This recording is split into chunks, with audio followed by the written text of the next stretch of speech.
Hey everybody, welcome back to the channel. Today we're going to be discussing how do you learn music for a gig.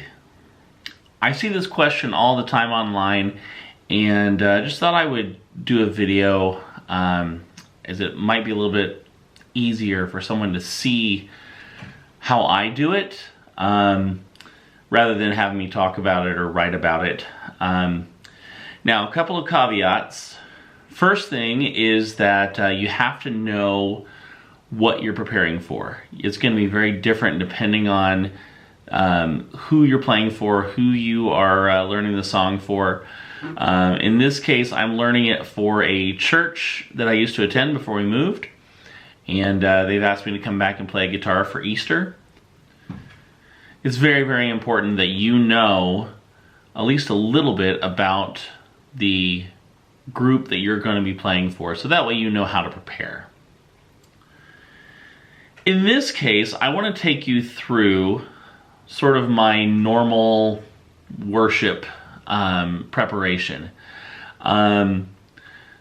This is something I developed over several years of playing at different churches. Oftentimes, you'll get music a few days or maybe a week in advance, and there'll be a new song on the list, and either it's a song that the church has done for a long time but just not with you, or it's a new song for everybody.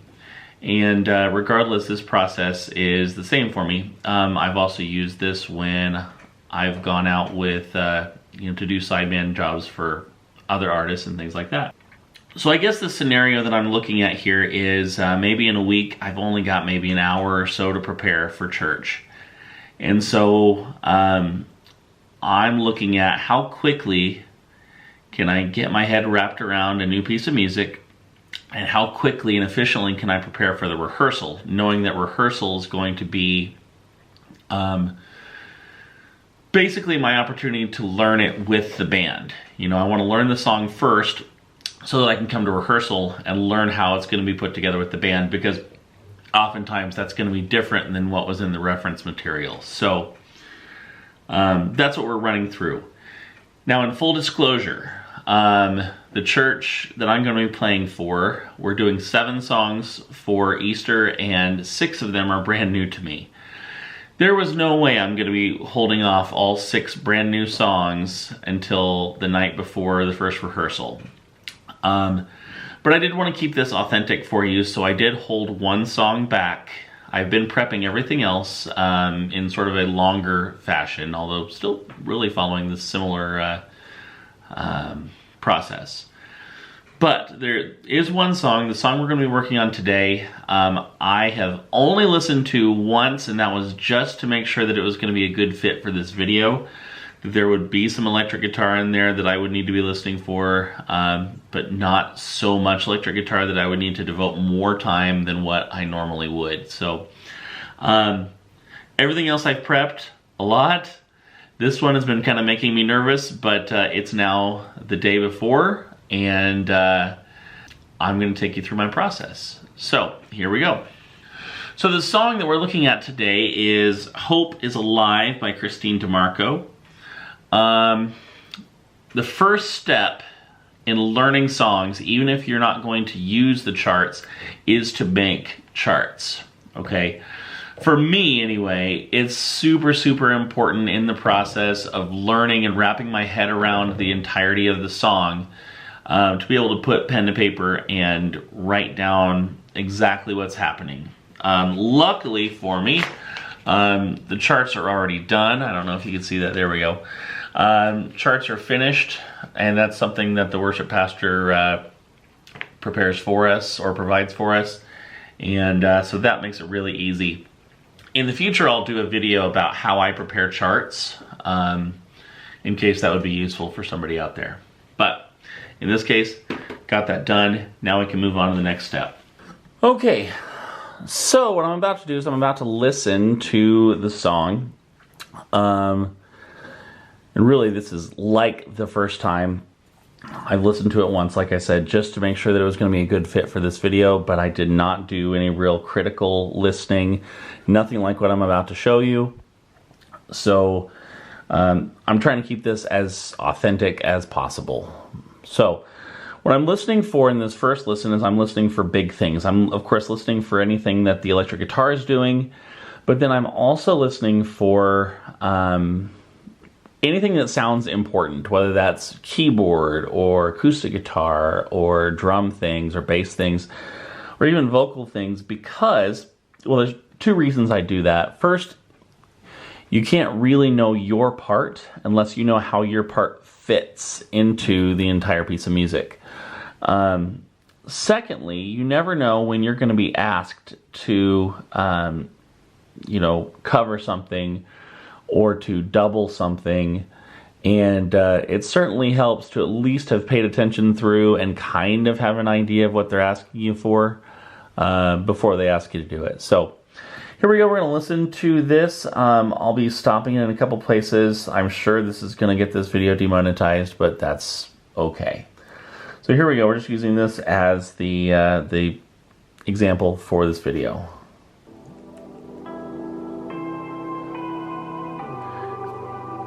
Okay, so there was a phrase that I know because I've heard it so often.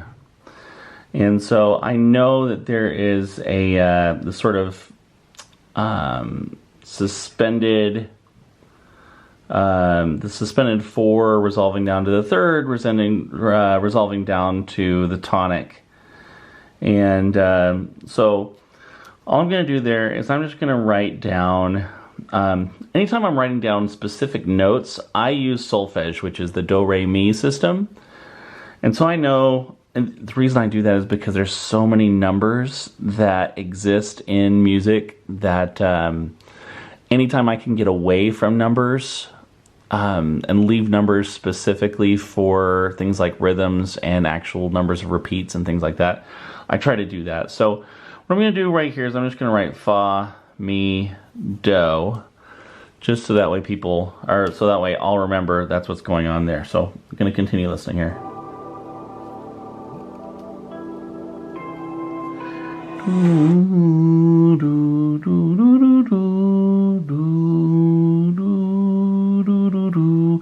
Okay, so that is that's the 6th scale degree, so it's a la. So I'm going to put la, and yeah. So that just reminds me of what this, bum, bum, bum. So it's on 2, 3, 4, and then 1. So again, I'm just sketching in some ideas. You don't have to go to this detail about this. I'm just doing this so I don't have to catch it later. And since I'm talking it through for you, it takes a little bit of time, but normally if I'm just going through this, I'm just giving myself some little notes about specific things that are going on. The Son of God hung on a cross. The day. Here I'm just writing out because, again, the guitar's out. I might have to play there depending on what's going on with instrumentation and things like that. But for me, as a starting point, I'm out here. Please don't be afraid to not play, okay? The places where you choose not to play are just as important, if not more so, than the places where you choose to play. All right, moving on. It was dark and all felt lost. Okay. But still, So this is becoming a recurring thing, so I'm just going to write riff here. Because this is the only riff that I've had on here so far. I mean, that's going to be obvious what I'm talking about. burning underneath the surface. The Lamb of God fighting for us. There it is again. Alive today, 'cause he is alive today. The storm is rolled away. Death's defeated in his grave. Hope is alive today. There it is again. 'Cause he is alive today. No. So I'm hearing a little bit of movement underneath. It's probably in the keys. I'm going to write movement, like low movement. And that's just to remind myself of what's going on there. If I don't hear it tomorrow at rehearsal, I might try to put in a little bit of some low stuff, rolling off the tone knob. That really, really helps. Just something to provide some movement if it isn't happening somewhere else. If it's happening somewhere else, then, just stay out and just play the riff. But that's why I'm writing this stuff down. That's why I'm listening for everything here that's going on. I want to make sure that there's something new that's happening, and I want to do everything I can with that arrangement to help that be better. No matter what we face, we overcome in Jesus' name. Okay. So I'm going to say, I'm not going to write anything there. Since I've written riff every time, since there's no riff here, I'll remember that I don't play there.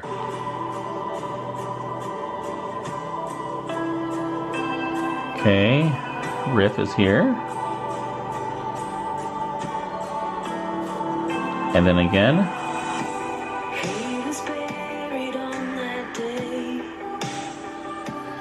Okay, so now I'm hearing some muted stuff, and I'm just going to write muted. I could take time to go through and learn exactly what's there, and if I have time later, I might do that. But if I'm prepping fast so that I have a good place to start from, I'm just going to write muted, because it's more about the function.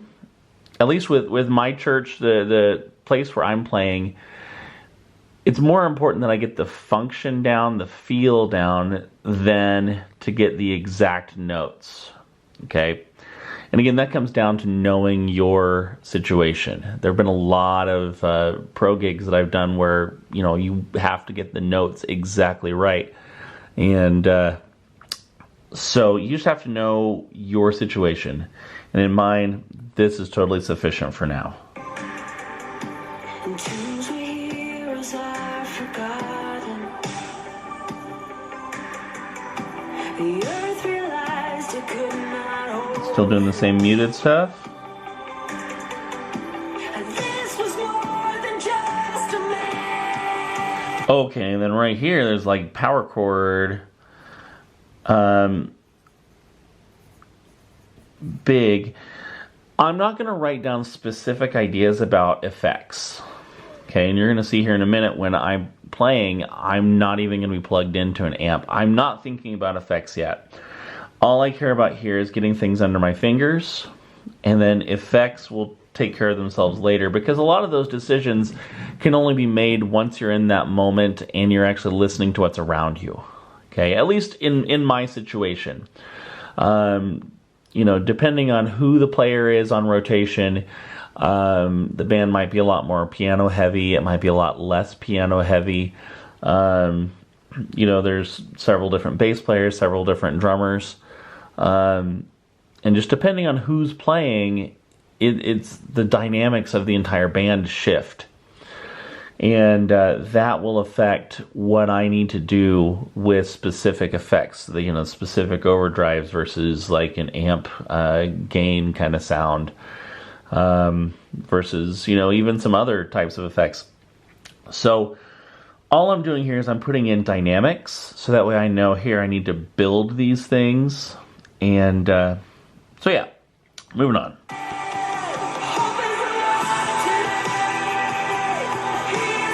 Again, just writing big.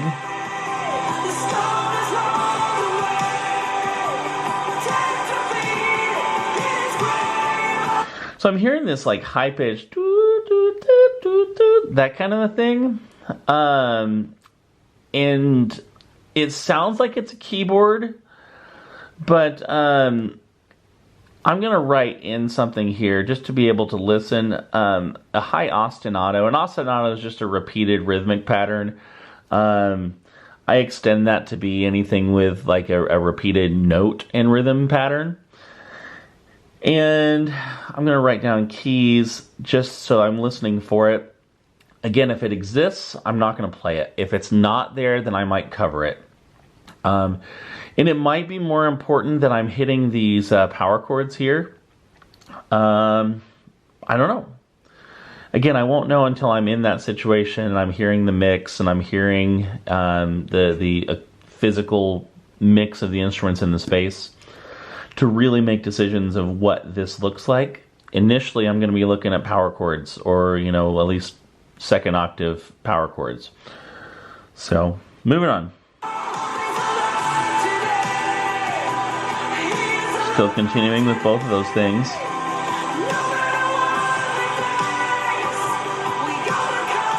Uh-huh. Ooh.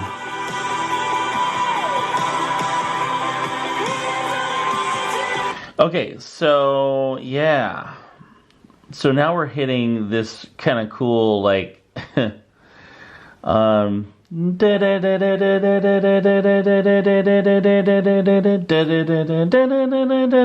it kind of leads into the riff. And so I'm just going to go, yeah. So it's 16th notes. And yeah, it's not strange for me while I'm sitting down and prepping this to be singing, singing these notes just to put them in the right place, to put them in the right scale degree. A lot of people can do this even faster if they have perfect pitch. I don't have it. So yeah, cool.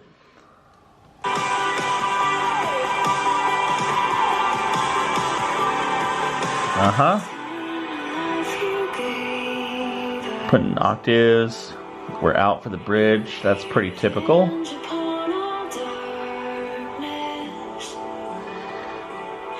Okay, so a little bit of noodling here. There's a lot of things that I would call cliches in worship music, but really it just comes down to a common vocabulary, like musical vocabulary that gets used a lot. And so when I write noodle here, what I really mean is that we're talking about like individual notes, or like 2 notes, or just little chord tones that are getting pulled out and played by the guitar player. That's what I mean when I say noodle. If this were like a jam band or a jazz band or something like that, that would have a whole different connotation. But I was writing noodling here because that just tells me to play some of those like basic simplified parts. Before this, I was kind of wondering if maybe I should do some swells. That's something I'll have to listen to, knowing that I need to be doing some basic noodles through here. May not be time to really do anything meaningful in the first line and a half. All right, moving on.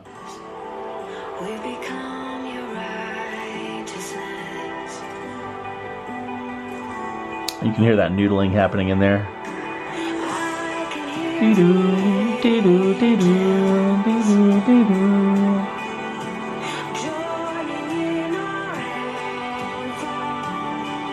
Still doing that.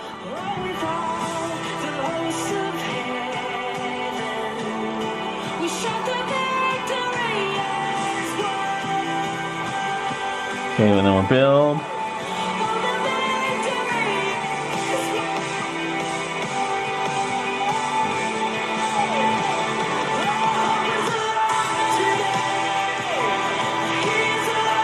Big. This is probably our highest point of the song. I have a second page here, but I'm not gonna flip. Mostly because I don't want to be flipping pages in the middle of rehearsal, so.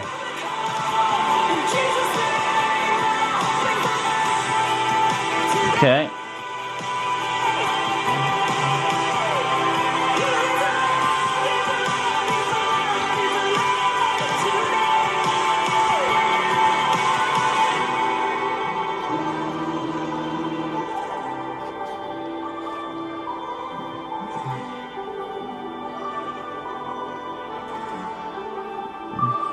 All right.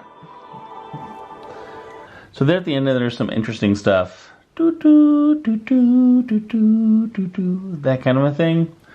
I'll need to be taking note of that, at least listening for it. So, but there you go. There's my first listen through. Obviously, I stopped a lot to kind of explain my thought process, but you can kind of see how I'm doing this.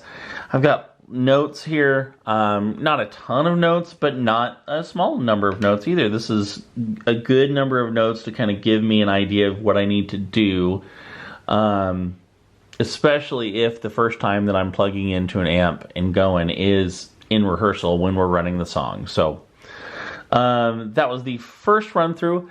Now I'm going to grab a guitar and we're going to go through the second listen.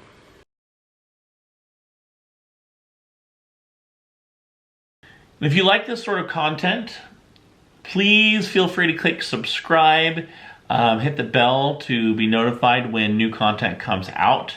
I'm trying to get out a vlog every Monday, and I also have new music, new acoustic covers, and all sorts of new things coming out on a regular basis. So you don't want to miss any of those things, and I'll see you next week.